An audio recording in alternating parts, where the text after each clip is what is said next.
Les médias, merci pour votre présence au QG du PPACI en ce jour historique qui consacre à la fois la première réunion de la haute direction du PPACI et le lancement officiel des activités de notre parti. Le PPACI est né le 16 octobre 2021 à Abidjan-Cocody de la volonté politique d'un homme d'exception, le président Laurent Gbagbo. Les ambitions de ce nouveau parti sont claires. D'une part, promouvoir la démocratie, le progrès économique, la justice sociale en Côte d'Ivoire et d'autre part, promouvoir le panafricanisme dans l'optique d'assurer à chaque État du continent la solidarité des autres peuples africains dans son combat pour l'indépendance politique et économique. Le PPACI a suscité et continue de susciter au sein des populations un réel engouement.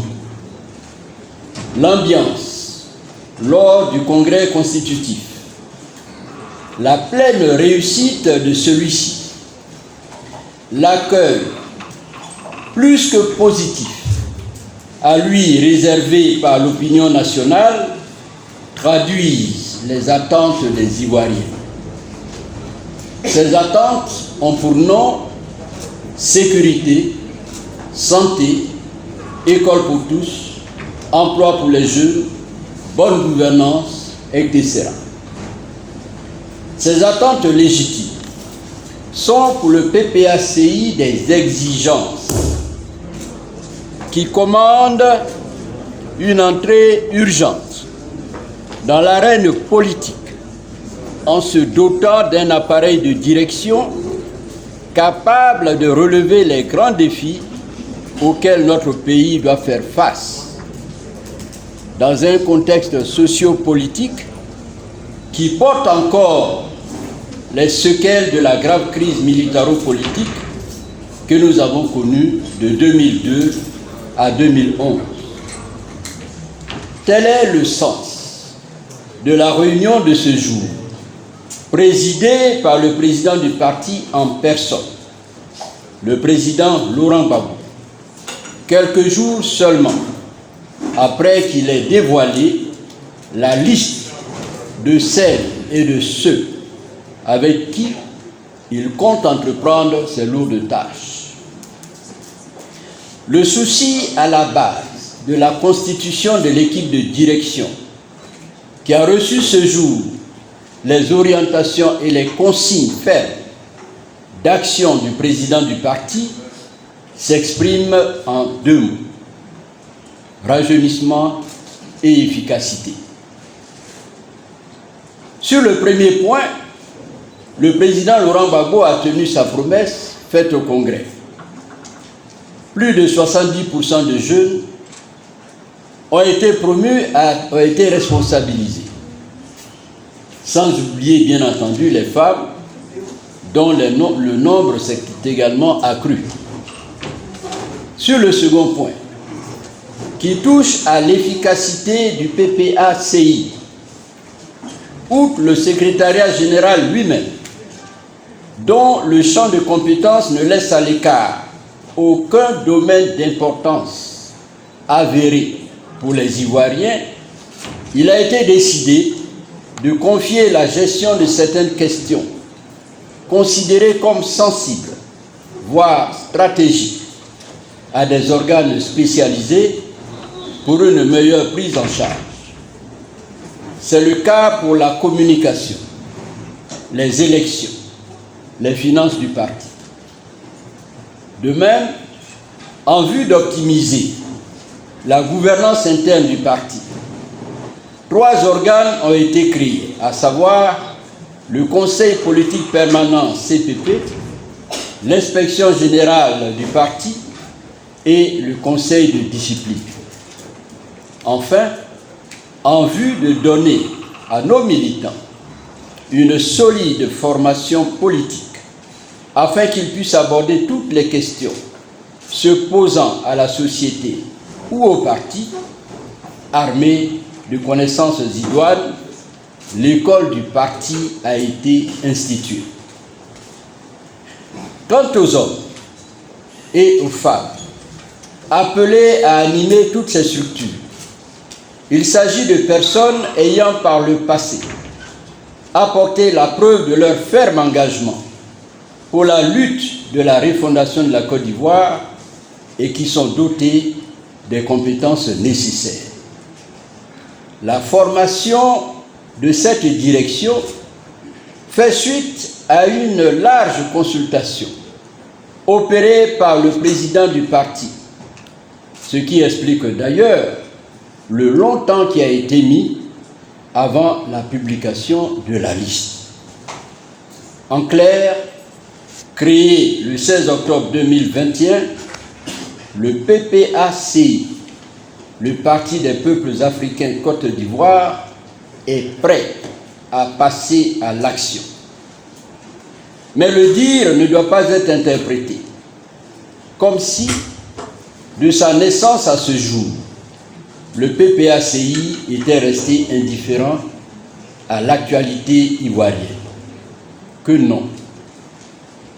Le 8 novembre 2021, le PPACI, par la voix de son porte-parole, a lancé un appel aux populations pour une adhésion massive au 5e recensement général de la population et de l'habitat en Côte d'Ivoire. Une opération programmée du 8 au 28 novembre 2021. Le RGPH est un instrument de gestion de l'État qui a trait à la planification du développement, des infrastructures et des équipements sociaux, à la cartographie électorale. Il s'agit d'un outil de gouvernance important pour tout parti politique aspirant à gérer l'État de Côte d'Ivoire. Toutefois, au vu des ratés signalés de cette opération, censée être terminée dans 6 jours, notamment de nombreux ménages qui n'ont pas été visités par les agents, le refoulement d'agents dans certaines zones, la démotivation de nombreux agents pour des raisons pécuniaires, la fiabilité des données recueillies. Le PPACI craint que le RGPH 2021 ne connaisse le même sort que le RGPH de 2014, c'est-à-dire un échec.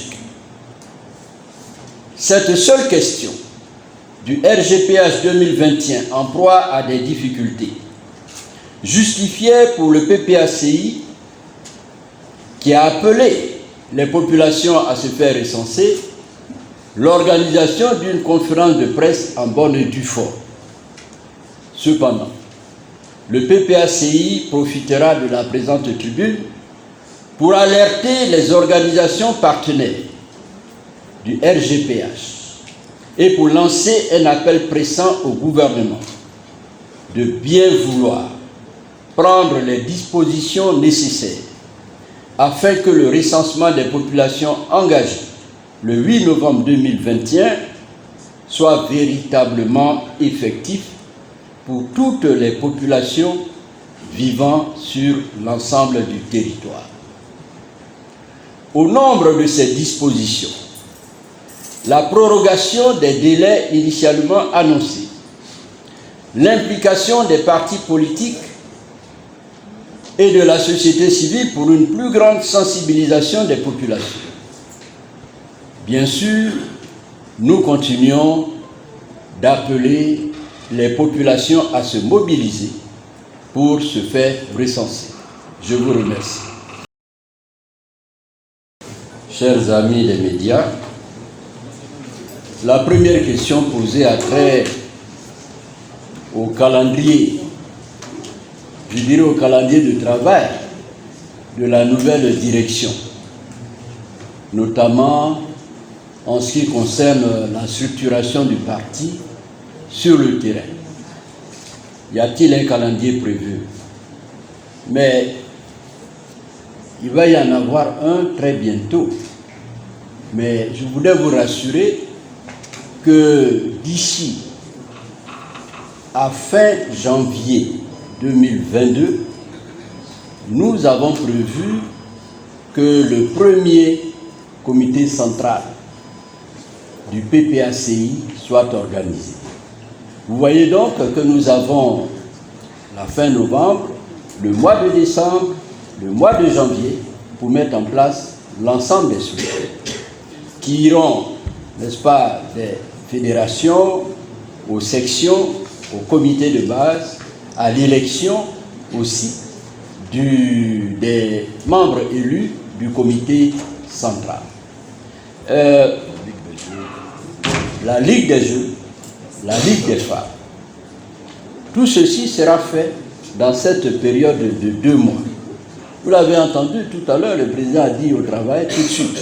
Mais nous nous mettons au travail dès aujourd'hui pour que ces structures qui feront exister le parti sur le terrain soient mises en place et soient fonctionnelles. Le secrétaire général est là, je peux vous dire que sur ce point-là, nous sommes totalement en phase. Voilà.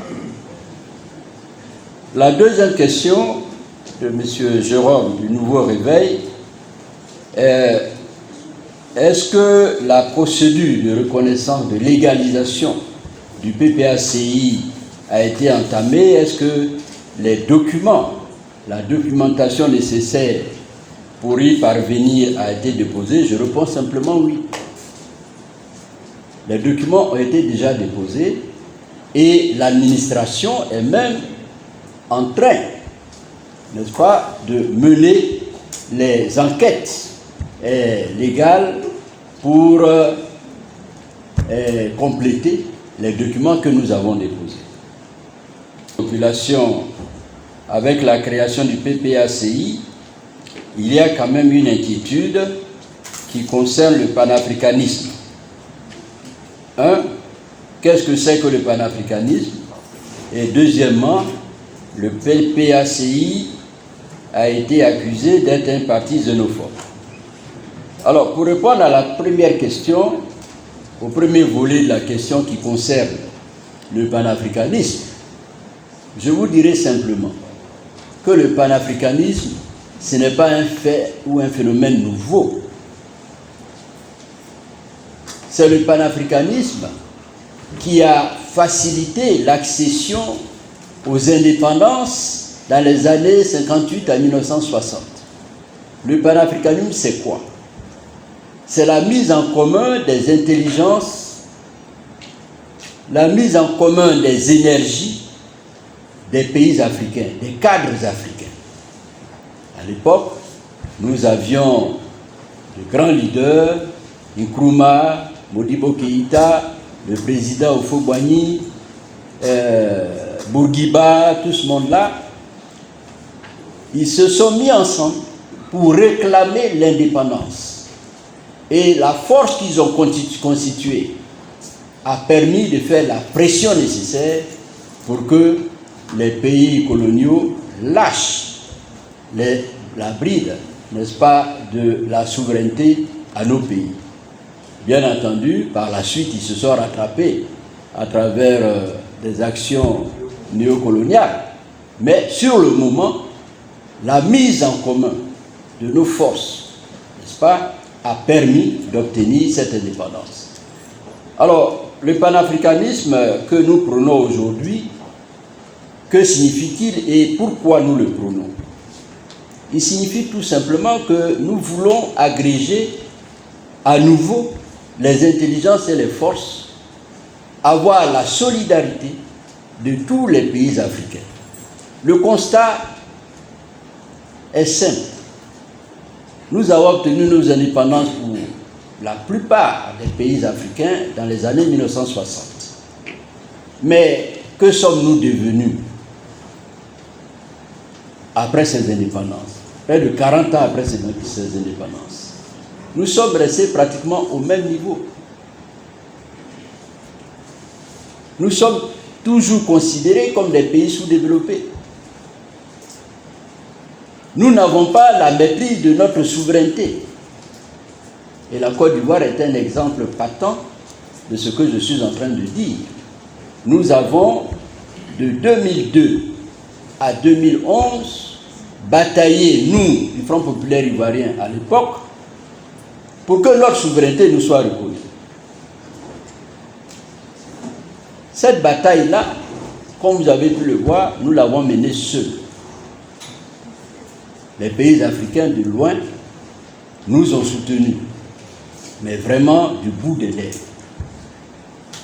Finalement, l'expérience que nous avions mise en route s'est arrêtée le 11 avril 2011. Et il en sera ainsi. Chaque fois qu'un pays africain cherchera à émerger, les forces anciennes, n'est-ce pas, néocoloniales, qui sont devenues aujourd'hui les forces impérialistes, réagiront toujours pour nous empêcher d'avancer. Or, si tous les pays africains se mettent ensemble, il est clair que ces pays-là, ces grandes puissances, hésiteront, n'est-ce pas, à venir placer leur chape sur nos actions de développement. Voyez-vous, aujourd'hui, nous sommes en proie au terrorisme. Mais chacun, vous voyez, par exemple, dans la sous-région, chacun se défend seul. Le Burkina se défend seul, le Mali se défend seul, la Côte d'Ivoire, ça a commencé chez nous. Bon, mais pour l'instant, on minimise la chose alors qu'elle progresse.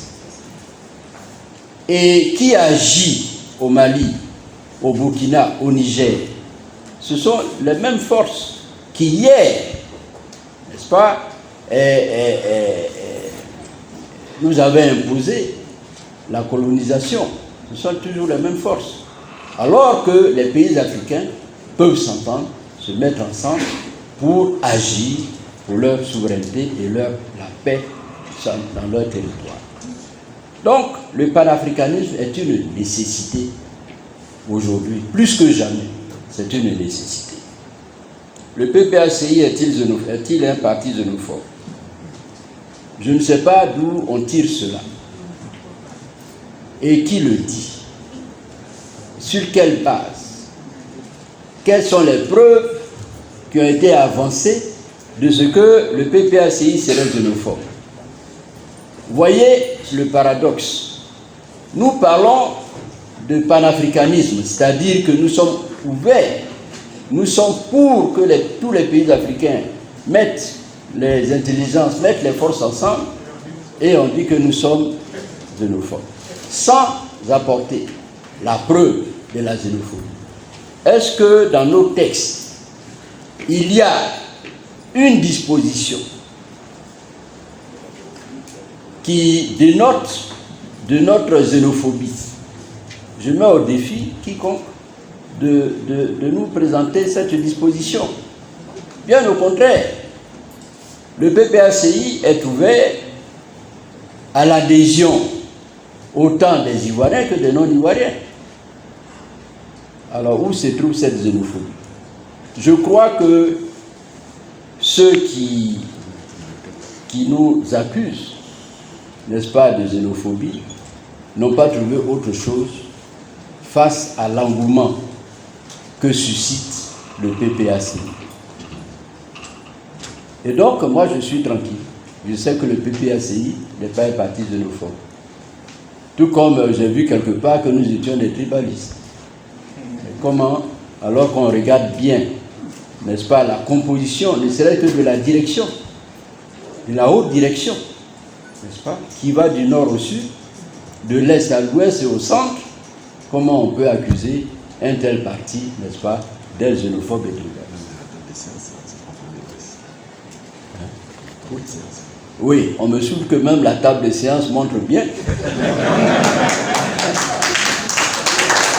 qu'il n'y a pas de xénophobie. Voilà, c'est les réponses que je voudrais vous apporter. Je voudrais profiter pour dire merci à nos amis des médias et dire que nous avons donné un signal fort. Nous n'avons pas un secrétaire général chargé de la presse, nous avons un organe. Ce qui indique bien que nous comptons mettre un point particulier sur la communication.